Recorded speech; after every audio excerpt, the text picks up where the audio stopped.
여러분, 한국 교회가 가지고 있는 종교적 열심은 정말 상상을 초월합니다. 전 세계에 있는 대부분의 교회는요, 일주일에 딱 한 번 예배 드립니다. 여러분, 우리 한국 교회는 좀 신앙심이 있으시다라고 하시는 분들은 일주일에 최소한 5번에서 10번 정도 예배를 드리지 않습니까? 여러분, 한번 생각해 보세요. 기독교 역사가 2000년 정도 되었는데 이 땅에 복음이 들어오기 전에는 기독교 공동체 안에 존재하지 않았다가 한국교회의 복음이 전파되고 나서 여러분, 한국교회가 만들어낸 종교 발명품에는 뭐가 있을까요? 자, 한국교회가 특허권을 가지고 있는 종교 발명품 뭐가 있을까요? 새벽기도죠. 여러분, 1900년 기독교 역사에 새벽기도는 존재하지 않았습니다. 여러분, 한국교회가 새벽기도라는 걸 만들어 갔고요, 전 세계에 좀 수출하고 있는데 다른 나라 사람들은 새벽 예배 잘 못합니다. 그래서 어떻게 우리나라에서 새벽기도가 시작되었는가에 대한 기원 2가지가 있는데 그 가운데 하나가 여러분 이화학당입니다. 이화학당 아시죠? 자, 오늘 선교사님이 이렇게 주무시고 계셨는데 새벽에 웅성웅성 소리가 들리는 거예요. 눈을 떠보니까 학생들이 모여갖고 막 새벽에 기도하고 있는 겁니다. 그 새벽에 기도하던 학생들을 보고 선교사님 뭐라고 하셨을까요? 지금은 잘 시간입니다. 혼냈습니다. 이게 여러분 우리나라 새벽 기도의 시작입니다. 그러니까 한 번도 경험하지 않았는데 사람들이 막 새벽에 일어나고 막 기도하고 그러니까 선교사님 얼마나 놀라셨겠어요. 이 새벽 기도, 한국 교회가 만들어낸 종교 발명품이죠. 또 뭐가 있죠? 수요 예배. 수요 예배는 미국 교회가 먼저 시작을 했는데 한국 교회가 정기적인 수요 예배는 한국 교회가 하고 있는 겁니다. 미국 교회가 시작은 먼저 했습니다. 기도와 관련된 대부분의 것들은요, 한국 교회가 만들어냈다라고 생각하시면 됩니다. 그 가운데 대표적인 것이 바로 통성기도입니다. 통성기도. 여러분, 미국에서는요, 20세기 초반에 사람들이 모여갖고 막 통성기도할 때요, 어떤 일까지 있었냐면 백인들이 총 들고 들어가갖고 쏴 죽였습니다. 이런 것들을 이해할 수가 없었던 거예요. 왜냐하면 기도라고 하는 것은 옛날에는 주로 제사장이나 레위인들이 기도를 하는 거였고요. 여러분, 일반 개인이 기도한다라고 하는 건 사실 구약 시대는 굉장히 낯선 일입니다. 근데 함께 모여서 막 소리내어서 함께 기도한다라고 하는 것이 외국 선교사들 눈에 굉장히 좀 놀랍게 다가왔는데요. 이 통성기도, 주여 삼창, 릴레이 기도, 요즘은 좀 없지만 여러분, 옛날에는 서로의 믿음을 테스트하는 것 가운데 하나가 소나무 뿌리 몇 개 뽑았냐 이런 거 우리 굉장히 강조 많이 했는데, 어쨌건 여러분, 한국 교회가 가지고 있는 이 신앙적 열심이라고 하는 것은 정말 가히 상상을 초월합니다. 자, 근데 문제는 일주일에 한 번 예배 드리는 대다수의 크리스천들과 비교했을 때 이렇게 많은 예배를 드리고 있는 한국 교회가 그러면 더 교회다운가, 신앙인다운가 라고 하는 것을 묻는다면 그렇지 않다라고 하는 것이 오늘 우리의 문제인 거죠. 여러분, 신앙인들 많아진다고 해서 대한민국 경제가 좋아지지는 않습니다. 여러분, 대한민국의 국내 총생산하고 신앙인들의 숫자하고 무슨 상관관계가 있겠어요? 자, 그런데 진짜 신앙인들이 많아지게 되면 국내 총 정직량은 높아져야 되겠죠. 여러분, 진짜 신앙인들 많아지게 되면 국내 총 자비량은 높아져야 되지 않겠습니까? 진짜 신앙인들 많아지게 되면 국내 총 사량량은 높아져야 되지 않겠어요? 근데 오늘날 대한민국 사회에서 한국 기독교가 욕을 먹는 가장 중요한 이유 가운데 하나가 뭐냐면, 개신교와 천주교 합쳐갖고요, 1500만 명 정도의 사람들이 예수가 내 인생의 주인이다, 나는 하나님을 믿고 있다라고 고백하고 있는데, 이 1500만 명의 사람들 때문에 대한민국 사회가 더 정직해졌는가, 진실해졌는가, 사랑에 충만해졌는가 라고 묻는다면 꼭 그렇진 않단 말이에요. 여기에 이제 오늘날 한국 교회의 딜레마가 있는 겁니다. 신앙생활을 10년, 20년, 30년 하면 할수록 뭔가 더 예수를 닮아가야 되지 않겠어요? 근데 신앙생활을 40년, 50년 했음에도 불구하고 아나무인, 자기밖에 모르는 이기적인 신앙인들이 너무 많단 말이에요. 왜 이런 일이 벌어지고 있는 거죠? 여러분, 지금도 전국에서 최소 5만에서 10만 개의 교회에서 예배를 드리고 있지 않습니까? 얼마나 많은 말씀들이 선포되고 있겠어요. 근데 그 말씀의 씨앗이 존재 안에 심겨져 갖고 하나님의 사람으로 변화되는 일에 있어서는 너무나 더딘, 이것이 안타깝지만 오늘 우리 한국 교회의 심각한 문제입니다. 여러분, 1919년에 3.1운동 다 기억하시죠? 여러분, 3.1운동 때 33명의 민족대표가 있었는데요. 여러분, 3.1운동이라고 하는 게 뭐냐면 기독교, 천도교, 불교 세 개의 종교가 힘을 합쳐서 일으켰던 만세운동이 바로 3.1 운동입니다. 여러분 33명의 민족 대표가 다 종교인 대표들이거든요. 근데 너무 놀랍게도요. 33명의 민족 대표 가운데 16명이 기독교 대표입니다. 천도교 대표가 15명, 불교 대표가 2명이에요. 근데 여러분 그 당시 기독교인들 얼마 되지도 않았습니다. 그러니까 어떻게 보면 종교인들 숫자에 비교해 보면 불교 대표가 기독교 대표보다 훨씬 많아야죠. 그런데 33명의 민족 대표 가운데 기독교 대표가 16명이나 차지를 했는데 이걸 천도교나 불교가 전혀 문제시하지 않았어요. 왜냐하면 기독교인들이 정말 만세운동 때 열심을 다해 참여했습니다. 그래서 그 당시 조선총독부의 기록에 보면 이런 내용이 나옵니다. 3월 1일이 토요일이었는데요. 갑자기 막 전국 곳곳에서 만세운동이 막 일어나게 되었을 때 일본 순사들도 당황했어요. 그래서 일본 경찰서장이 순사들을 모아갖고요. 이런 지시를 내립니다. 길에 나가서 만세운동의 주동자를 잡아라! 이렇게 지시를 내립니다. 하이! 하고 이제 잡으러 나갔어요. 그대로 순사들이 만세운동의 주동자를 잡으러 나갔는데 누가 만세운동의 주동자인지를 어떻게 알 수 있겠어요? 돌아와서 서장에게 물어봤다고 얘기합니다. 누가 주동자입니까? 이렇게 물어봤을 때 예수쟁이를 잡아와라 이렇게 지시를 내렸다고 그래요. 또 하이 하고 또 잡으러 나갔어요. 근데 뭐 길에서 이 사람이 예수쟁이인지 아닌지를 어떻게 알 수 있겠어요? 또 물어봤나 봅니다. 자, 이때 서장이 했던 말이 바로 이겁니다. 길 지나가는 사람 아무나 붙잡고 물어보라는 거예요. 소위 불신검문하라는 거죠. 뭐라고 물어봐야 되냐면 너 예수쟁이지? 이렇게 물어보라는 거예요.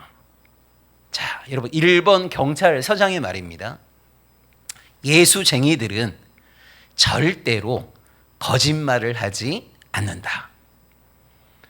이게 여러분 1919년에 교회 바깥에 있던 사람들이 기독교인들에 대해서 가지고 있었던 인식이에요. 예수쟁이들은 절대 거짓말하지 않는다. 여러분 그 3.1 운동이 일어난 지 올해가 이제 106년이 지났는데 여러분 어떠세요? 오늘날 이런 얘기는 많이 들립니다. 아, 예수 믿는 것들이 더하다.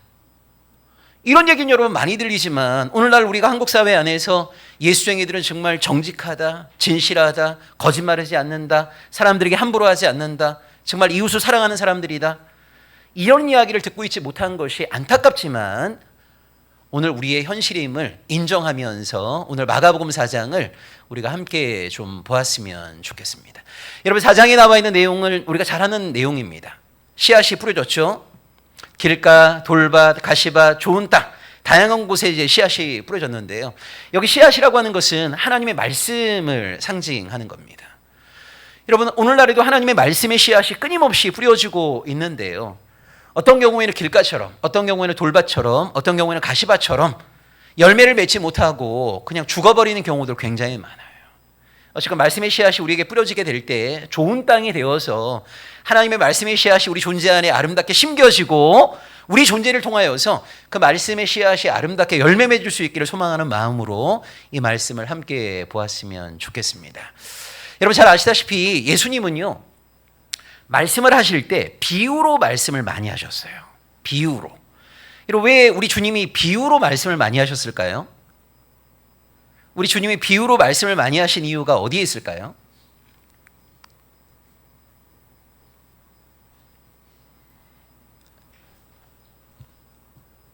혹시 뭐 주일날에는 묵비권을 행사해야 된다 뭐 이런 마음이 있으신가요?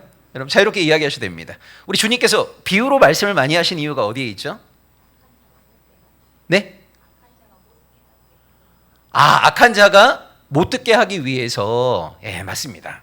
여러분 보시면 예전에는 목사님들이 이런 식의 설명을 많이 했습니다. 우리 주님이 비유로 말씀을 많이 하신 이유는 청중들로 하여금 알아듣기 쉽게 하기 위해서 비유로 말씀을 많이 하셨다 이런 얘기를 많이 하셨는데 여러분 전혀 그렇지 않습니다. 여기 여러분 가지고 있는 성경 4장 11절 12절 한번 보세요. 11절 12절 한번 보시면 이르시되 하나님 나라의 비밀을 너희에게는 주었으나 외인에게는 모든 것을 비유로 하나니 이는 그들로 보기는 보아도 알지 못하며 듣기는 들어도 깨닫지 못하게 하여 돌이켜 죄사함을 얻지 못하게 하려 함이라 이렇게 돼 있잖아요. 여러분 비유는 결코 알아듣기 쉬운 말이 전혀 아닙니다. 여러분 사실 오늘날 사람과의 관계 속에서 가장 좀 어려운 것 가운데 하나가 여러분 소통의 문제 아닙니까? 부모하고 자녀가 소통 안 되는 경우들도 많이 있고요. 친구와 친구 사이에도 소통이 안 되는 경우도 굉장히 많이 있습니다. 근데 여러분 보시면 사람과 사람이 이렇게 대화를 나눌 때 가장 잘 소통되기 위해서는요. 직설적인 표현을 사용하게 되면 말 뜻을 금방 알아들을 수 있는 거거든요. 그대로 비유는 돌려 말하는 거 아니에요? 돌려 말하는 거. 제가 어제 낮에 선한교회 딱 와서 깜짝 놀란 게 아니 계단이 너무 반짝반짝한 거예요. 누군가 청소를 하셨겠죠. 여러분 교회에서 이런저런 행사나 일을 하다 보면 막 함께 마음 모아서 짐도 옮겨야 되고 세팅도 해야 되고 해야 될 일이 굉장히 많아요. 근데 꼭 보면 성도들 가운데 한두 명 정도 함께 힘을 모아서 일을 해야 될 때 은닉의 은사를 가진 분들이 꼭 계십니다. 그때 갑자기 사라집니다. 함께 이렇게 힘을 모아 일해야 될 때 잘 안 보여요. 근데 꼭 이 은닉의 은사를 가진 분들이요. 일 끝나고 나면 꼭 나타나셔갖고 보통 은닉의 은사를 가진 분들이 또 어떤 은사를 갖고 있냐면 이 지적질의 은사를 많이 갖고 계시거든요. 뒤늦게 나타나셔갖고 막 이렇게 얘기합니다. 요거 잘못됐네, 저거 잘못됐네, 막 이렇게 얘기하게 되면 힘을 모아서 열심히 일했던 사람 입장에서 얼마나 기분이 안 좋겠어요. 근데 여러분 대다수 우리 한국 교인들이 착하다 보니까 직설적으로 이렇게 얘기 안 해요. 왜 집사님은 일 안 해? 이렇게 얘기하면 금방 알아들을 텐데 괜히 내가 이렇게 얘기하게 되면 상처 입을까 봐 대부분 다 참습니다. 우리 한국 사람들이 보통 몇 번 참아요? 한 3번 참죠. 3번. 근데 3번 참았는데도 계속 그런 행동을 되풀이하시게 되면 그때는 못 참아요. 부릅니다. 집사님 이리 좀 와보세요. 딱 집사님이랑 앉아요. 여러분 이때 직설적으로 이렇게 말하면 금방 알아듣습니다. 집사님 우리가 함께 모아서 사람들이 마음을 모아서 막 일하고 있을 때 집사님도 함께 일하면 얼마나 좋아요. 다음부터는 숨지 말고 우리 함께 마음 모아서 같이 일합시다. 이렇게 말하면 못 알아들을 사람 아무도 없어요. 이게 여러분 직설적인 표현이거든요. 근데 어떤 부담감이 있냐면 괜히 내가 직설적으로 말했다가 상처받으면 어떡하지? 상처받아고 교회 떠나면 어떡하지? 이런 두려움이 있으니까 대부분 다 뭐라고 얘기하냐면 비유로 말합니다. 집사님 아유 우리 집사님 너무 소 같아 이렇게 얘기하는 거예요. 이게 여러분 비유거든요. 소 같아. 근데 여러분 비유가 왜 위험한가를 잘 보세요. 소 같아 라고 말할 때 여러분 말씀하시는 분은 여기 소가 어떤 의미예요? 좀 느리다 이런 의미인 거거든요. 근데 여러분 듣는 사람은 내가 서남교회 소라고 내가 서남교회 기둥 같은 사람이라고 이렇게 착각을 할 수 있는 게 여러분 비유인 거예요. 비유가 왜 위험한 거냐면 말하는 사람은 A의 의미로 말을 했는데 듣는 사람은 전혀 다른 의미로 해석할 수 있기 때문에 비유는 위험한 겁니다. 근데 우리 복음서에 보시면 예수님은요 제자들과 무리가 함께 있을 때는 항상 비유로 말씀하십니다. 그리고 무리가 떠나고 제자들만 남아있을 때 그 비유를 설명해 주세요. 여러분 예수님 주위에 항상 사람들이 모여 있었는데요. 이 예수님 주위에 모여 있는 사람을 자세히 보게 되면 무리와 제자로 나눌 수가 있어요. 자, 무리는 어떤 사람들이에요? 예수님 옆에 있기는 있어요. 근데 왜 있습니까? 이 사람들은 예수님 옆에 있긴 하지만 예수님의 말씀을 들을 마음은 1도 없습니다. 예수님께 순종하고 싶은 마음도 1도 없습니다. 근데 왜 예수님 옆에 있습니까? 예수님 옆에 있으면 뭐라도 얻어먹을 수 있다고 생각해요. 예수님 옆에 있으면 뭐라도 도움을 받을 수 있다고 생각해요. 그러니까 여러분 무리라는 사람들은 어떤 사람들이냐면 자기 필요 때문에 예수님 주위에 있는 사람들입니다. 자, 제자는 어떤 사람이에요? 예수의 말씀을 듣고 예수의 길을 따라 걸어가고자 결단한 사람들이 제자들인 거죠. 그래서 여러분 제자들과 무리는요 예수님 옆에 있기는 하지만 전혀 다른 마음으로 예수님 옆에 있습니다. 근데 제자와 무리가 함께 있을 땐 예수님은 비유로 말씀하시고 무리가 다 빠지고 제자들만 남았을 때는 그 비유에 대해서 설명을 해주신단 말이에요.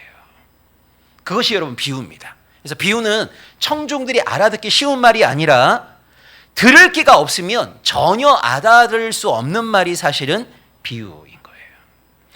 여러분 우리가 신앙의 길에서 하나님께 간구해야 될 많은 것들이 있지만 정말 중요한 간구 가운데 하나가 뭐냐면 하나님 당신의 말씀을 들을 수 있는 들을 길을 허락해 주십시오. 그러니까 똑같은 현장에 있고요. 똑같은 이야기를 듣는다 하더라도 들을 귀가 있는 사람과 들을 귀가 없는 사람은 전혀 다른 이해와 반응을 하게 됩니다. 사람의 말을 잘 듣는 것도 너무너무 중요하고요. 하나님의 말씀을 잘 듣는 것도 너무너무 중요합니다. 이 들을 귀를 갖추는 것이 진짜 중요해요. 자, 여러분 예수님의 비유에 보시게 되면 네 가지 밭이 나오죠. 여러분 여기 나와 있는 네 가지 밭은요, 신앙 성장의 4단계로 이해하셔야 됩니다. 여러분 예수 믿자마자 좋은 땅이 되는 사람 많지 않습니다. 누구든 예외 없이 길가를 통과해야 되고 돌밭도 통과해야 되고 가시밭도 통과해야 되고 그러면 좋은 땅이 되는 거예요. 자, 하나씩 보죠.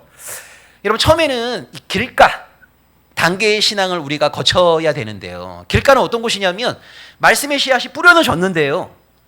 그 말씀의 씨앗이 내 안에 심기어지기도 전에 새들이 와서 말씀의 씨앗을 빼앗아가는 단계가 바로 길가입니다. 여기 새는 뭐를 상징할까요? 사탄을 상징합니다. 여러분 하나님의 말씀의 씨앗이 우리에게 이렇게 뿌려졌을 때 사탄이요 팔짱 안 끼고 가만히 있지 않습니다. 사탄은 뭘 원하는 존재예요? 여러분 사탄은 뭐를 원하는 존재입니까? 사탄이 제일 싫어하는 게 뭡니까? 우리의 삶을 끊임없이 흔들어댐에도 불구하고 우리가 하나님께 점점 나아가고자 할 때, 하나님께 여전히 밀착되고자 할 때 이걸 사탄은 너무너무 싫어한단 말이에요. 여러분 사탄이 가장 강력하게 원하는 게 뭐겠습니까? 하나님께 밀착되어 있던 사람들이 하나님에 대해서 실망하고 하나님에 대해서 회의하고 하나님께 등을 돌리고 점점 하나님을 떠나는 것을 사탄은 강력하게 원한단 말이에요. 그러니까 사탄이 제일 싫어하는 것 가운데 하나가 뭐냐면 하나님의 말씀의 씨앗이 우리에게 뿌려질 때 그것에 대해서 아멘으로 말씀의 씨앗을 영접하는 것을 사탄은 가장 싫어합니다. 그래서 여러분 마틴 루터가 이런 얘기를 했습니다. 하나님의 말씀의 씨앗이 뿌려질 때 사탄의 역사도 시작된다. 이런 이야기를 했어요. 여러분 하나님의 말씀이 우리에게 선포될 때요 사탄의 역사가 시작되는 거예요. 어떤 역사요? 그 말씀의 씨앗이 우리 존재 안에 심겨지지 못하도록 그 말씀의 씨앗을 빼앗아 가고자 하는 사탄의 역사가 시작된단 말이에요. 자, 그래서 여러분 개인적으로 말씀을 듣거나 큐티를 하거나 성경을 공부하거나 그 순간에 여러분 뭘 각오하셔야 되냐면 내가 하나님의 말씀과 대면하는 그 순간에 사탄이 말씀의 씨앗이 내 안에 심겨지지 못하도록 활동을 시작하겠구나라고 하는 것을 여러분 각오하셔야 됩니다. 그래서 어떻게 보면 여러분 하나님의 말씀과 대면하는 그 시간에 우리가 가장 깨어 있어야 되는 거예요. 그렇지 못하면 5년, 10년, 20년을 말씀을 들어도요 어떤 말씀의 씨앗도 우리 존재 안에 심겨지지 못한단 말이에요. 여기 우리 거기 10대 한번 대답해 볼까? 3명. 자, 10대만 대답해야 됩니다. 10억 객관식으로 내주려고 그래요. 자, 지금 사탄은 어디에 있을까요? 지금 사탄은 어디에 있을까요? 1번 순천 나이트클럽, 2번 그 유명한 순천파라는 깡패 모임이 있어요. 순천파들의 모임. 3번 순천 서남교회. 자, 사탄은 지금 어디에 있을까요?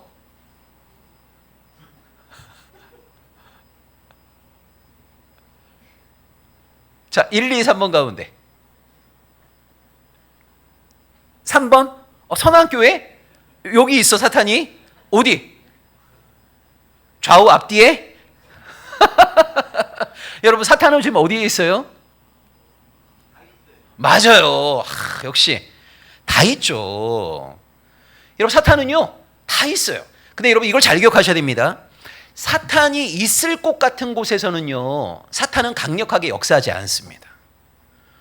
여러분 우리가 생각할 때는 막 조폭들의 모임이나 무슨 나이트클럽이나 클럽 같은데 사탄이 뭔가 강력하게 역사할 것 같죠? 거기서는 사탄이 강력하게 역사하지 않아요. 왜요? 아니 강력하게 역사하지 않아도 이미 사탄에게 순종하고 싶은 마음을 그들은 먹고 있단 말이에요. 사탄이 가장 강력하게 역사하는 곳은 어디겠어요? 하나님의 백성들이 모인 현장입니다. 그러니까 우리가 생각할 때 여러분 교회는 사탄과 아무 상관없는 곳 아닌가? 믿음의 가정 사탄과 아무런 상관이 없는 곳 아닌가? 라고 생각하기 쉽죠? 여러분 그렇지 않습니다. 우리 복음서에도 보시게 되면요, 예수님께서 안식일날 회당에서 병자들을 치유하실 때 사탄의 회방 공작이 일어납니다. 왜 여러분 사탄이 교회에서 강력하게 역사해요? 왜 사탄이 강력하게 믿음의 가정을 흔들어 댑니까? 사탄이 가장 원하는 것이 뭐예요? 사탄이 가장 기뻐하는 게 뭡니까? 그렇죠. 하나님의 백성들이 하나님에 대해서 의심하고 회의하게 되는 것, 너무나 가까웠던 성도들 사이에 불신이 생기고 냉담해지고 관계가 균열되고 이런 것들을 사탄은 가장 강력하게 원한단 말이에요. 그러니까 사탄이 가장 강력하게 원하는 것이 바로 그거기 때문에 사탄은요, 우리가 하나님의 사람으로 살아가고자 결단하고 다짐하는 순간 가장 강력하게 우리를 공격합니다. 하나님의 말씀을 아멘으로 영접하려고 하는 순간 사탄은 강력하게 역사하고요. 성도들이 아름다운 교제를 나누려고 하는 순간 사탄은 강력하게 역사하는 거예요. 그러니까 우리가 여러분 교회나 믿음의 가정 안에 있을 때 무방비 상태로 있으면 안 됩니다. 뭘 각오하셔야 되는 거예요? 내가 하나님의 말씀과 대면하려고 할 때, 내가 하나님을 찬양하려고 할 때 사탄이 나를 강력하게 공격하겠구나, 유혹하겠구나, 시험하겠구나 라고 하는 것을 여러분 각오하셔야 된단 말이에요. 그래야만이 우리가 사탄으로부터 말씀의 씨앗을 빼앗기지 않을 수 있는 거예요. 여러분 잘 모르시겠지만 사탄이 우리 서남교회를 향한 2025년의 목회 계획을 갖고 있는 거 아세요? 여러분 사탄의 목회 계획이 있어요. 여러분 사탄의 목회 계획이 뭐겠습니까? 2025년 서남교회를 향한 사탄의 목회 계획?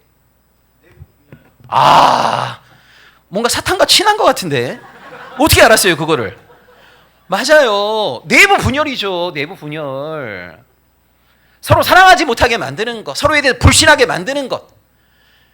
그래서 여러분 우리 선한교회 지체들 가운데 반 정도의 마음을 하나님에 대해서 냉담해지게 만들고 교회 공동체를 떠나게 만들고 맨날 싸우게 만들고 갈등하게 만들고, 이게 여러분 사탄이 갖고 있는 목회 계획이에요. 여러분 사탄이라는 존재는 팔짱 끼고 저 멀리서 우리를 지켜보는 존재가 아니라 사탄은 어떤 존재입니까? 말씀의 씨앗이 우리 안에 심겨지지 못하도록 빼앗아가는 존재이고, 하나님께 밀착되려고 하면 할수록 우리의 삶을 흔들어대는 존재이고, 그래야 궁극적으로 하나님에 대해서 냉담해지게 만들고 성도와의 관계를 냉담해지게 만들고, 그래서 끊임없이 우리를 공격하고 유혹하는 존재라고 하는 것을 여러분 반드시 기억하셔야 돼요.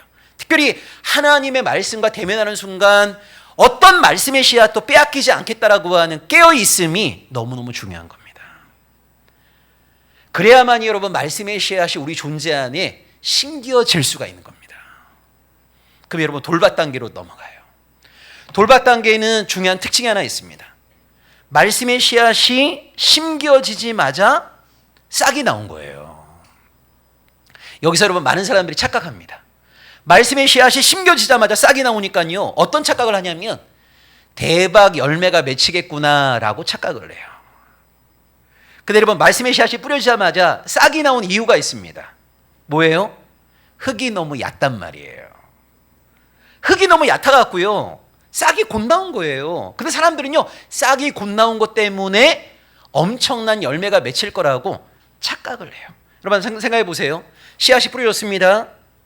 흙이 이렇게 깊으면요 지표면 아래까지 내려가려면 긴 시간이 필요하겠죠. 지표면 아래까지 내려간 다음에 뿌리를 넓게 뻗치고 줄기와 가지를 내고 열매를 맺는 건데, 돌밭 단계는 흙이 너무 얕아요. 뿌려지자마자 내려갈 곳이 없는 거예요. 그러니까 싹이 곧 나왔어요. 그런데 한낮에 태양이 강력하게 열을 내리쬐게 되면 뿌리로부터 수분을 공급받아서 이걸 버텨내야 되는데 뿌리가 없으니까 열이 강력하게 내리쬐게 되면 그냥 타서 죽어버리는 단계가 바로 돌밭 단계입니다. 그러니까 돌밭 단계는 여러분 특징이 뭐냐면 신앙에 뿌리가 없는 거예요. 신앙에 뿌리가 없는 거예요. 여러분 전형적인 돌밭 단계의 현장이 어디냐면 부흥회 같은 곳입니다. 찬양 집회 같은 곳입니다. 여러분 옛날에 중고등부 수련회 여러분 마지막 날 밤 한번 상상해 보세요. 신앙생활 오래 하신 분들 옛날에 중고등부 수련회 여러분 가셨죠? 여러분 마지막 날 밤에 막 뜨겁게 기도하고 찬양하다 보면 갑자기 그런 마음 안 들어요? 신학교 가야 되나? 이런 마음 안 들어요? 막 갑자기 하나님이 나를 막 선교사로 부르신 것 같은 느낌 안 듭니까? 뭔가 이제는 세상에 나가도요, 어떤 죄의 유혹에도 넘어지지 않을 것 같은 그런 마음 안 들어요? 이게 여러분 전형적인 돌밭 단계의 신앙입니다. 돌밭 단계는요, 싹이 곧 나오지만 뿌리가 없어요. 그래서 비바람이 몰아치거나 고난이 연속되거나 라고 했을 때 이것을 버텨낼 수 있는 힘이 없어요. 그래서 좋을 때는 상관이 없는데 조금 힘들고 어렵고 어제 제가 말씀드렸던 하나님 부재의 순간이 엄습하게 되면 금방 내가 언제 하나님께 은혜 받은 사람인가 싶을 정도로 금방 하나님에 대한 신앙이 꺾여버리는 단계가 바로 돌밭 단계입니다. 그래서 여러분 이렇게 어이없이 우리의 신앙이 포기되지 않기 위해서는요, 뭐를 또 간구하셔야 되냐면 하나님 신앙의 뿌리를 튼튼하게 내릴 수 있도록 도와주세요. 제가 아까 첫 번째 우리 신앙의 여정에서 꼭 우리가 간구해야 될 것이 들을 길을 달라는 간구.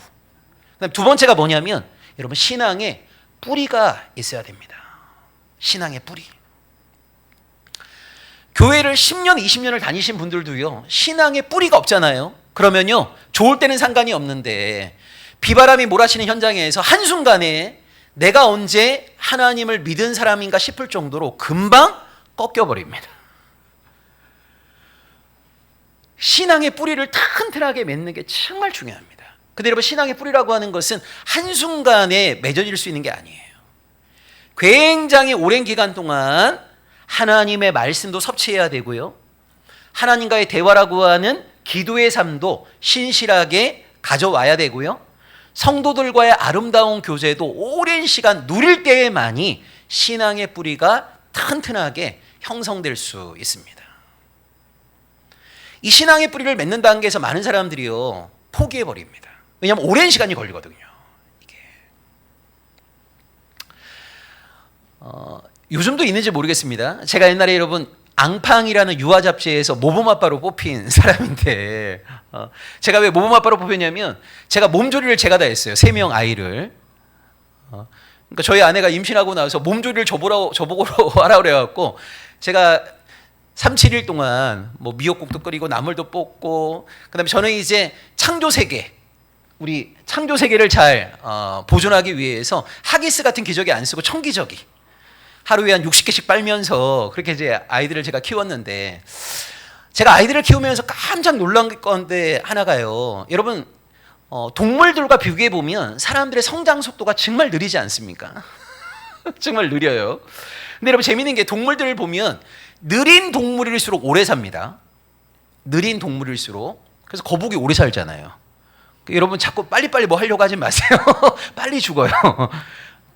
느린 동물일수록 오래 사는데, 여러분 사람도 보면 가끔 여러분 동물의 왕국 이런 동영상 보시면 초식 동물들, 맹수가 막 쫓아올 때 초식 동물들 보시면 여러분 새끼 이렇게 놓으면 새끼가 한 40초 지나면 쓰죠. 1분 30초 정도 지나면 뛰죠. 진짜 빠르지 않아요? 와, 진짜 이 보통 초식 동물들 보면 상상할 수 없는 성장 속도인 거예요. 어떻게 40초 만에 서요? 어떻게 1분 3초 만에 뛰어요? 근데 여러분 사람은 보면 태어나서 한 3-4달은 천장만 쳐다보고 있잖아요. 천장만. 그리고 한 1년 정도 되어서 걷잖아요. 그러니까 진짜 사람이 성장 속도가 엄청 느린 거예요. 근데 제가 아이들 키우면서 정말 제가 감동을 했던 게 뭐냐면, 여러분도 다 자녀들 키워보셨으니까 여러분 3달, 4달 이렇게 천장만 쳐다보고 있던 아이가 등을 돌릴 때요, 이런 아이들 여러분 보셨어요? 아우 3달, 4달 천장만 쳐다보니까 등백이네. 한번 돌려볼까? 하고 한 번에 싹 등 돌린 아이 보셨어요? 여러분 그런 아이는 세상에 존재하지 않습니다. 여러분 아이들이 등 한번 돌리려고 할 때요, 정말 수십 번 시도하는데 안 돼요. 그러니까 시도하는데도 잘 안 되면 아이들이 막 울기도 하고 짜증도 내고 막 그래요. 수백 번 시도하죠. 근데 여러분 너무 놀라운 게, 내가 수백 번을 시도했는데 등 돌리기가 성공이 안 됐습니다. 이런 아이 있습니까? 야, 내가 아무리 해도 이건 안 되는구나. 그냥 하나님께서 나에게 등 돌리는 것은 허락하지 않은 영역이니까 그냥 천장 쳐다보고 살아야 되겠다. 여러분 이런 아이 보셨어요? 여러분 정말 아이들을 제가 키우면서 정말 놀랬던 게 뭐냐면 아이들은요 수십 수백 번의 실패를 그것으로 인해서 절대 포기하지 않습니다. 100번을 실패하면 어떻습니까? 네, 한 번 더 하면 돼요. 아이들은 절대 포기하지 않더라고요. 여러분 아이들이 막 무릎으로 길다가 돌 정도 됐을 때 이런 아이 없잖아요. 어휴 관절 아파. 이제 한번 일어나서 걸어볼까? 벌떡 일어나서 여러분 걷는 아이가 세상에 어디 있어요. 아이들이 기다가 걸으려고 할 때 수십 수백 번을 넘어집니다. 근데 아이들은요 절대 포기하지 않아요. 참 안타까운 게 뭐냐면 어떻게 보면 여러분 이 자리에 있는 우리 모두가 그 어린 나이에 불굴의 용사들이었단 말이에요. 실패하면 어때요? 또 한 번 하면 되지. 그래서 정말 그 모든 난관들을 다 뚫고 나왔던 불굴의 용사들인데 나이가 들면 들수록 더 용기 백배해지는 게 아니라 이 대한민국 사회에서 살아가면서 나이가 들면 들수록 한두 번 실패하면 지레 겁을 먹고 포기하고 다시는 시도할 엄두도 내지 못하고 이게 여러분 어떻게 보면 대부분의 지금 한국 사회를 살아가고 있는 사람들의 모습이에요. 우리가 어렸을 때는 정말 불굴의 용사들이었는데 실패를 두려워하지 않았는데 여러분 신앙 안에서 열매를 맺는다 뿌리를 내린다 라고 할 때도요 한 번에 뜨겁게 기도한다고 해서 신앙의 뿌리가 탁 주어지는 게 아닙니다. 정말 오랜 시간 동안에 하나님의 말씀을 여러분 섭취하셔야 돼요. 이거 여러분 기억하셔야 됩니다. 창세기부터 요한계시록까지 하나님께서 66가지의 영의 양식을 주신 거예요. 이 영의 양식이 똑같은 것이라면 왜 66가지를 주셨겠어요? 하나만 주셔도 되는 거지. 이 66가지의 영의 양식은요 다 우리 신앙생활에 피가 되고 살이 되는 겁니다. 골고루 섭취하셔야죠. 그런데 안타깝게도 대다수의 한국에 있는 신앙이들은요 66가지의 영의 양식 가운데 5개, 6개 정도를 지나치게 편식하고 있어요. 골고루 섭취하셔야 됩니다. 여러분 제가 오늘 중요한 팁을 하나 드릴게요. 우리 보통 송구영신 예배 드릴 때 좀 나름 경건한 신앙이들 다 이거 각오하지 않으세요? 내년에 성경 일독해야 되겠다.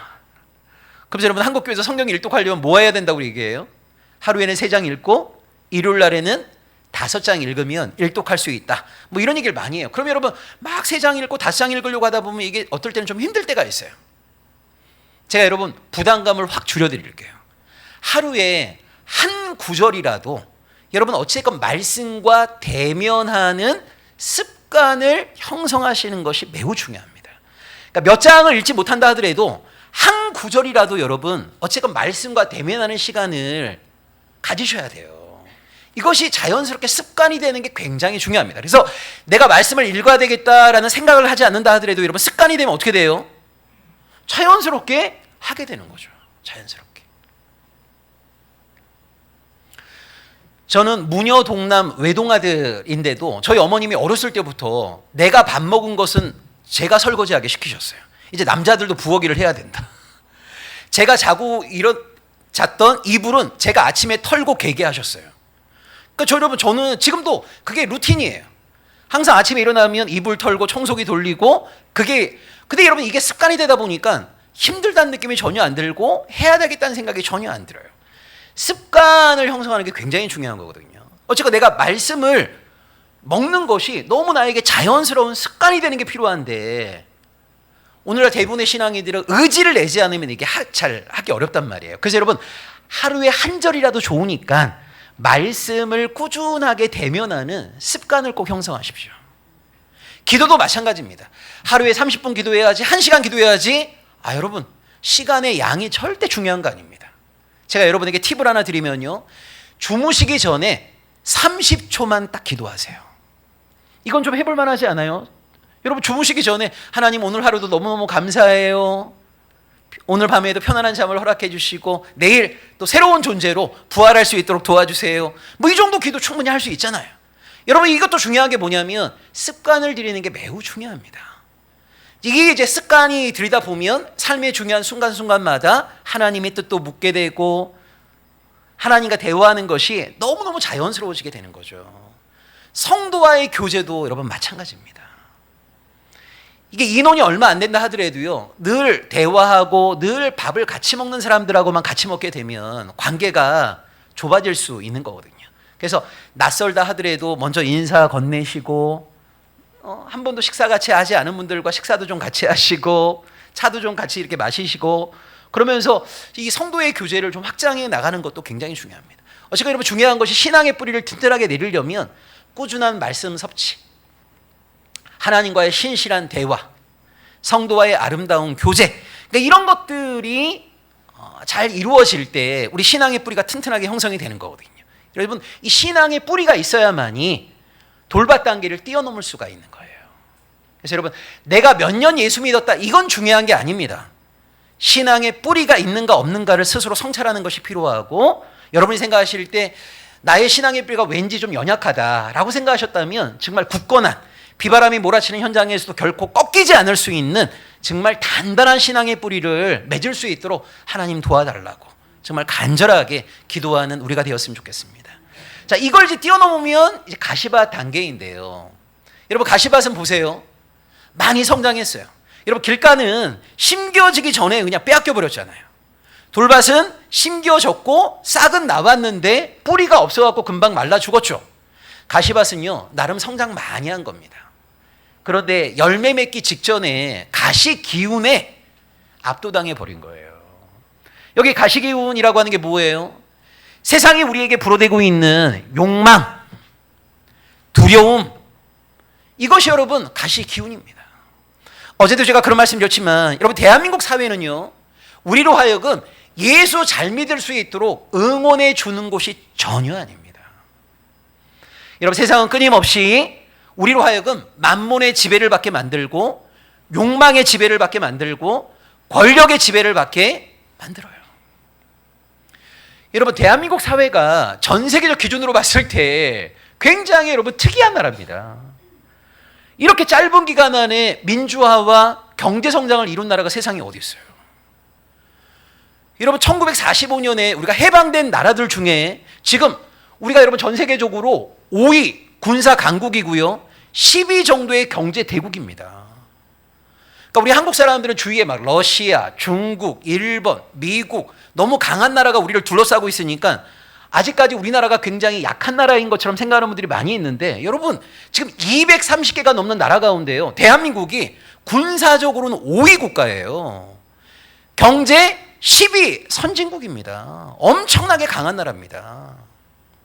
이렇게 짧은 기간 안에 이렇게 놀라운 경제 성장, 민주화를 이룬 나라가 여러분 없어요.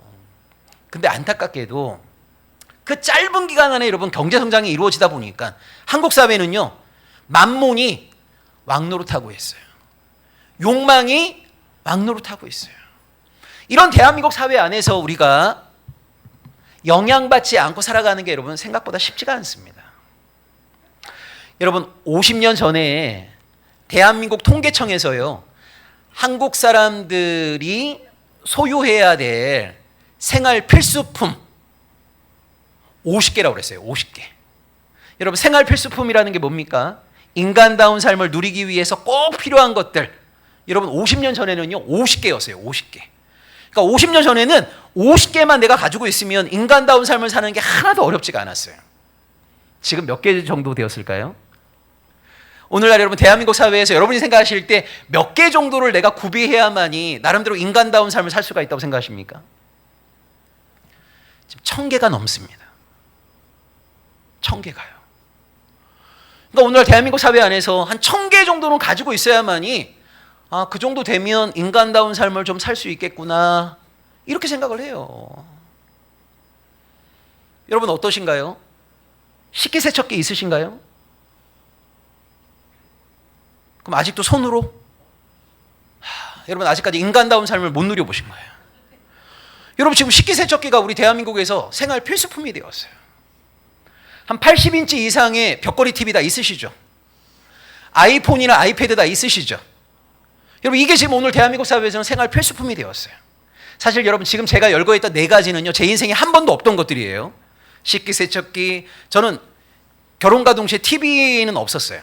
TV, 뭐 아이폰, 아이패드, 제 인생에 한 번도 없는 것들이었는데, 저는 그거 없다고 해서 한 번도 제가 불편함을 느껴보지 못했거든요. 근데 여러분 대한민국 사회는 이걸 생활 필수품에 넣어놓고 있습니다. 그 사람들이 만날 때마다 물어봐요. 너 그거 있어? 그거 없다고 그러잖아요. 그러면은 없다고 하는 사람을 굉장히 불쌍히 여깁니다. 아니 그것도 없이 어떻게 살아가? 이렇게 얘기해요. 여러분 그런 이야기를 한번 듣게 되면 마음속에 어떤 생각이 드냐면 여태까지 그것이 없어도 하나도 불편하지 않았는데 갑자기 이런 이야기를 딱 듣고 나면 마음속에 어떤 생각이 듭니까? 그걸 소유하지 못한 내 자신에 대한 초람. 그게 있으면 내 인생이 완전히 새로워질 것 같은 환상. 이런 것들을 갖게 되거든요. 여러분 창세기에 나와 있는 선악과 사건을 한번 생각해 보세요. 여러분 에덴 동산 안에 아담과 하와가 먹을 수 있는 무수하게 많은 열매가 있었어요. 하나님이 금하신 건 딱 하나밖에 없죠. 선악과만 먹지 못하게 하신 거예요. 근데 여러분 아담과 하와가 선악과를 먹지 않는다 하더라도 하나도 불편함 없었거든요. 근데 여러분 사탄은 뱀을 통해서 뭘 유혹합니까? 하나님이 허락하신 수백 수천 개의 열매를 보게 하는 게 아니라 사탄은 우리 마음에 뭐를 건드려요? 하나님이 허락하지 않은 유일한 한 가지. 그럼 여러분 하나님은 이미 나에게 수백 수천 가지를 허락해 주셨는데 이것 때문에 하나님께 감사하기보다는 하나님이 나에게 허락하지 않은 그 하나를 주목하면서 갑자기 하나님에 대해서 불평과 불만의 마음이 생겨나게 된단 말이에요. 여러분 오늘날 상업 광고를 한번 보세요. 아파트 광고, 자동차 광고, 가전제품 광고 막 이런 것들을 보다 보면 저 아파트에서만 우리 집이 살면 늘 하하호 웃음이 넘쳐날 것 같아요. 저 넓은 자동차만 타고 다니면 인생에 근심과 고정이 없을 것 같아요. 오늘날 자본주의 사회는요 얼마나 많은 것들을 소유했느냐에 따라서 우리 인간의 행복이 결정되는 것처럼 끊임없이 우리를 유혹하고 있습니다. 여러분 여기서 우리가 영향받지 않고 살아간다는 거 정말 쉽지 않습니다. 내가 영향받지 않으려고 하더라도요 세상이 우리를 한시도 가만두지 아니하고 세속의 기운, 욕망의 기운을 우리에게 불어대고 있단 말이에요. 한 20년 전에 여러분 루이비통이라는 가방이 한참 유행할 때 제가 검색을 한번 해봤어요. 도대체 이게 뭐길래 이렇게 사람들이 루이비통 하나. 보니까 그 조그만 가방 하나가 600만 원 정도 하더라고요. 600만 원. 그 제가 그때 이제 또 새롭게 개척을 했어요. 저는 27살에 첫 개척을 했습니다. 그래서 제가 개척한 교회가 한 5교회 정도 되는데 개척하고 한 100여 명 넘어가면 누군가에게 넘겨주고 또 나와서 개척하고 이렇게 했는데 제가 2007년에 또 새롭게 교회를 개척했거든요. 한 1년 만에 또 한 100여 명이 모였어요. 그때 루이비통 가방이 한참 유행했고 제가 주일 설교 시간에 그런 얘기를 드렸어요. 여러분 만약 600만 원짜리 루이비통 가방 하나를 소유한 것 때문에 여러분이 평생 행복하실 수 있다면 제가 다 사드리겠다고 했어요. 농담 아닙니다. 여러분 600만 원 곱하기 100명 하면 6억입니다. 6억. 여러분 제가 6억을 투자한 것 때문에 100명이 평생 행복할 수 있다면 이거 투자할 만한 가치 있는 거 아니에요? 근데 여러분 어떠세요? 여러분 600만 원짜리 루이비통 가방을 하나 소유하게 되면 여러분 평생 행복하신가요? 맞아요. 행복하긴 하죠. 행복하긴 하죠. 근데 여러분 행복의 유효기간이 생각보다 굉장히 짧습니다. 600만 원짜리 가방을 딱 매게 되면요 그 순간은 굉장히 행복해요. 근데 이거 메고 동창회 딱 갔는데 만나는 동창마다 다 너 그거 짝퉁이지? 이런 얘기하면 여러분 스트레스 받아갖고 암 걸립니다. 이거 메고 나갔는데 아무도 알아봐 주지 않으면요 더 스트레스 받아요. 여러분 뭔가를 소유하게 되면요 행복하긴 하죠. 근데 여러분 행복의 유효기간이 굉장히 짧습니다. 근데 세상은 우리에게 끊임없이 뭐라고 얘기하냐면 얼마나 많은 것들을 소유해야만이 행복할 수 있는 것처럼 끊임없이 우리를 유혹한단 말이에요. 지금 마치 그 판소리하는 느낌이에요. 제가 얘기를 딱 하면 추임새를 아주 적절하게 지금 기가 막히게 잘 넣어주고 계십니다. 감사합니다. 그렇죠. 여러분 대한민국 사회가 우리에게 어떤 기운을 불어내고 있는가를 여러분 잘 보셔야 돼요. 여기에서 끊임없이 우리를 두려워하게 만들고 걱정하게 만들고 욕망하게 만들고 이것 때문에 세상이 불어대고 있는 이 기운에 우리가 압도를 당해갖고 신앙의 아름다운 열매를 맺지 못하는 경우들이 굉장히 많아요. 자 그러면 여러분 세상이 우리에게 불어대고 있는 기운을 세상이 스스로 불지 않겠습니까? 아니요. 세상은 끊임없이 더 강력하게 세속의 기운을 불 거예요. 문제는 세상이 강력하게 세속의 기운을 불어대고 있을 때 이걸 이겨낼 수 있을 만한 강력한 기운이 우리에게 있어야 되는 거거든요. 그것이 뭡니까? 바로 성령의 기운인 거죠. 세상이 끊임없이 우리에게 욕망의 기운을 불어넣고 세속의 기운을 불어넣고 이기심의 욕망을 불어넣을 때 세상이 불어대고 있는 그 기운보다 훨씬 더 강력한 성령의 기운으로 충만하지 않으면 한순간 우리는 넘어지게 되어 있어요. 여러분 정말 성령 충만한 사람이 되어야 됩니다. 근데 여러분 그동안 우리 한국교회는 성령 충만을 뭐라고 생각했냐면 감정 충만이라고 생각했어요. 그래서 여러분 많은 신앙인들이 속습니다. 막 몇 시간째 죄야 막 이런 사람 보면요, 사람들 뭐라고 생각하냐면 와 저분 참 성령 충만하시다. 막 몇 시간씩 여러분 점프하면서 막 이렇게 막 소리 지르는 사람을 보면 사람들은 성령 충만하다고 착각을 해요. 제가 여러분 분명하게 말씀드립니다. 잘 들으세요. 몇 시간째 목이 쉬지 아니하고 죄야를 외치는 사람은요 1차적으로 성령 충만한 게 아니라 목청이 좋은 거예요. 점프를 막 해대면서 방방 뛰는 사람은요 성령 충만한 게 아니라 체력이 좋은 겁니다. 여러분 이걸 잘 구별하셔야 돼요. 우리 한국교회는 그동안 왜 여러분 한국교회 안에 이단과 사이비들이 활기를 치고 있는 거냐면 사람들은 종교적인 열심, 열광, 주의, 감정, 충만 이거 자체를요 너무 쉽게 성령 충만한 것처럼 착각을 했어요. 여러분 더 이상 그런 것에 여러분 속으시면 안 됩니다. 진정한 성령 충만은요 말씀 충만인 것이고 진정한 성령 충만은 순종 충만인 겁니다. 여러분 교리적으로 이렇게 얘기합니다. 성부 하나님과 성자 하나님께서 성령 하나님을 우리에게 보내어 주신 거예요. 성령을 파라클레이토스라고 합니다. 이 파라클레이토스란 말은 뭐냐면 옆에서 우리를 도와주신다는 거예요. 한마디로 여러분 성령은요 성부 하나님과 성자 하나님께서 이 땅에 있는 당신의 백성을 돕기 위해서 보내어 주신 선물이란 말이에요. 그러면 뭘 도와주시는가? 여러분 우리가 진짜 하나님의 백성이라면 하나님의 뜻을 알고자 하는 열심이 있겠죠. 그래서 여러분 우리가 말씀도 읽고 설교도 듣고 성경도 공부하는 거 아니겠습니까? 근데 여러분 때로는 말씀을 읽어도요 하나님의 뜻을 명료하게 알기 어려울 때가 많이 있어요. 그때 하나님의 뜻을 간절히 알고자 하는 자를 누가 도우시냐면 성령이 도우십니다. 그게 바로 요한복음 14장 26절입니다. 성령은 우리로 하여금 하나님의 말씀을 깨닫도록 도우시고 기억나도록 도우십니다. 자, 첫째 성령은 뭐를 도우신다고요? 하나님의 뜻을 알고자 하는 자를 도우신단 말이에요. 자, 그래서 우리가 성령의 도우심을 통하여서 하나님의 뜻을 알게 되었습니다. 우리가 진짜 하나님의 백성이라면 하나님의 뜻을 아는 데서만 그치지 않겠죠. 여러분 우리가 정말 하나님의 백성이라면 하나님의 뜻을 알게 되었습니다. 그 다음 스텝이 뭐예요? 하나님의 뜻대로 살고자 하는 거죠. 아 진짜 하나님이 원하시는 바대로 살고 싶다. 하나님의 백성이라면 다 이런 소망을 품을 수밖에 없어요. 자 그런데 여러분 우리가 하나님의 뜻대로 살고자 하다 보면 금방 뭐를 깨닫게 되냐면 하나님의 백성답게 살고자 하는 나의 열망은 이렇게 높은데요 내 수준이 바닥입니다. 아니 하나님의 백성답게 살고 싶은 마음은 이렇게 높아요. 그런데 내 의지도 너무 박약하고 한마디로 신실하지가 못한 거예요. 이것 때문에 우리는 절망합니다. 아니 하나님의 백성답게 살고는 싶은데 왜 나는 그렇게 못 살고 있지? 이것 때문에 우리가 절망하게 돼요. 이때 우리를 누가 도우시냐면 성령께서 도와주십니다. 이것이 로마서 8장 4절, 에스겔 36장 26, 27절의 말씀입니다.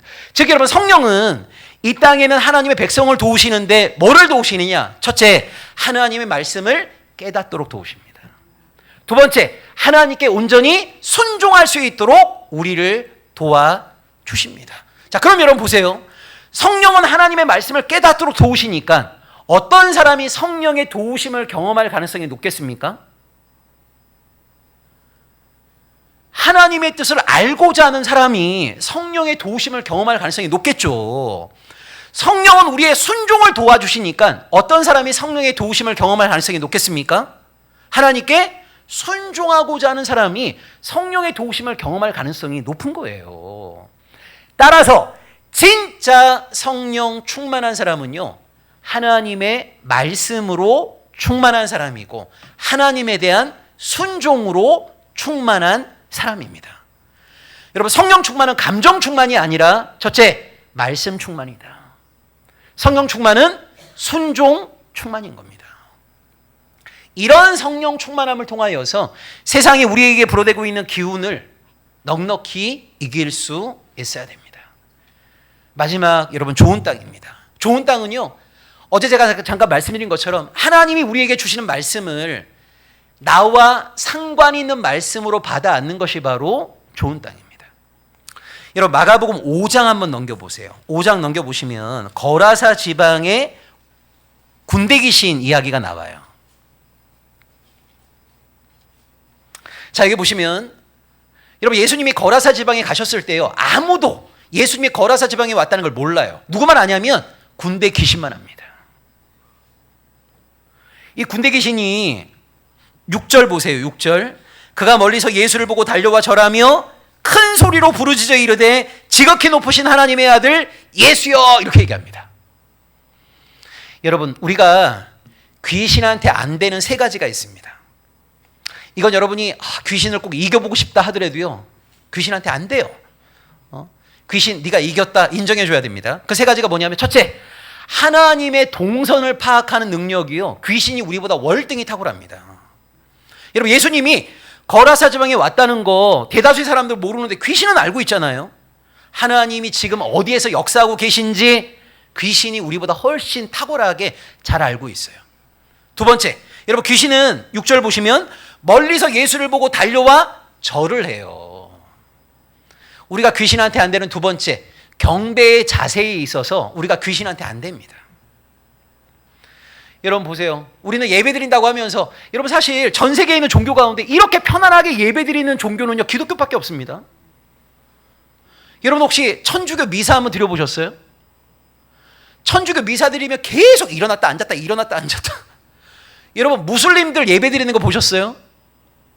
여러분 일단 모스크 들어가면요, 발냄새 때문에 여러분 미칩니다.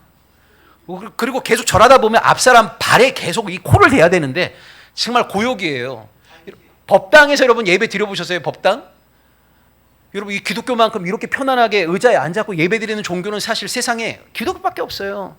어떤 사람은 예배 시간에 졸죠, 팔짱 끼죠, 뭐 다리 꼬죠. 이런 종교 세상에 어디 있어요? 이거 귀신한테 우리가 안 돼요. 귀신은 멀리서 예수를 보고 달려와서 엎드려 절하잖아요. 경배의 자세에 있어서 우리보다 귀신이 훨씬 탁월합니다. 세 번째, 귀신은 예수님께 뭐라고 얘기합니까? 큰 소리로 부르짖어 이르되 지극히 높으신 하나님의 아들 예수요. 자, 우리가 귀신한테 안 되는 세 번째, 귀신은요, 예수가 어떤 존재인가를 정확하게 알고 있을 뿐만 아니라 큰 소리로 고백합니다.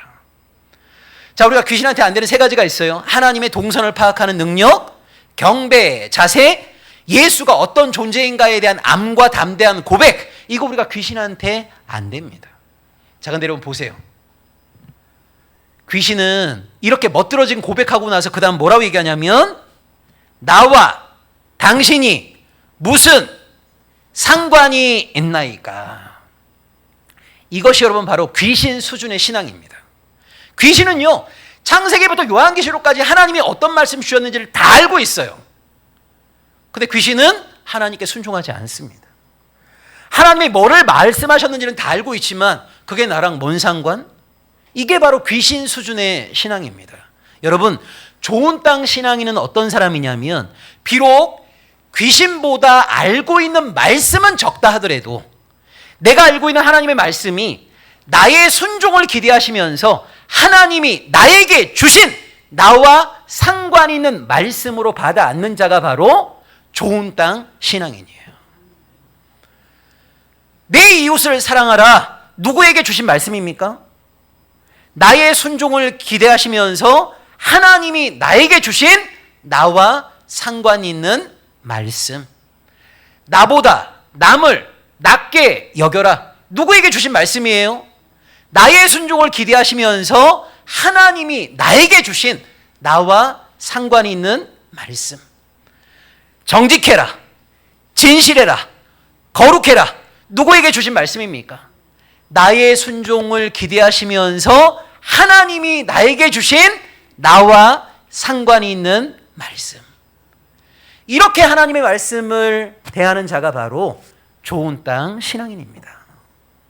여러분, 창세기부터 요한계시록까지 하나님이 어떤 분이신지, 하나님이 원하시는 바가 무엇인지를 우리에게 이렇게 상세하게 알려주고 계세요. 여러분, 이 말씀 누구에게 주신 겁니까? 나에게 주신 거예요. 무엇을 기대하시는 겁니까? 나의 순종을 기대하시는 거죠.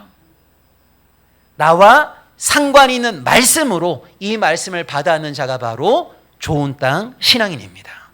이 좋은 땅 신앙이 정말 우리의 신앙이 되기를 간절히 소망합니다. 우리 함께 소리내어서 여러분 한번 따라해 주시기 바랍니다. 성경에 있는 말씀은 나의 순종을 기대하시면서 나에게 주신 나와 상관이 있는 말씀입니다. 예, 나와 상관 있는 말씀으로 이 하나님의 말씀을 받아 앉는, 그리하여 정말 하나님의 말씀이 머릿속에만 있지 아니하고 우리의 삶을 통해서 아름답게 발현되는 신앙의 아름다운 열매를 맺는 우리 서남교회 사랑하는 성도님들 되시기를 주의 이름으로 축원합니다. 기도하겠습니다. 하나님 감사합니다. 우리가 막연하게 하나님을 믿지 아니하고 하나님이 어떤 분이신지를 알 수 있도록 하셨고 하나님의 뜻이 무엇인지를 깨달을 수 있도록 도와주셔서 참으로 감사드립니다. 이 자리에 있는 한 사람 한 사람이 말씀 충만, 순종 충만한 하나님의 백성이 되기를 소망합니다. 하나님께서 허락하신 말씀, 나의 순종을 기대하시면서 하나님이 나에게 주신 말씀으로 받아 안기를 원합니다.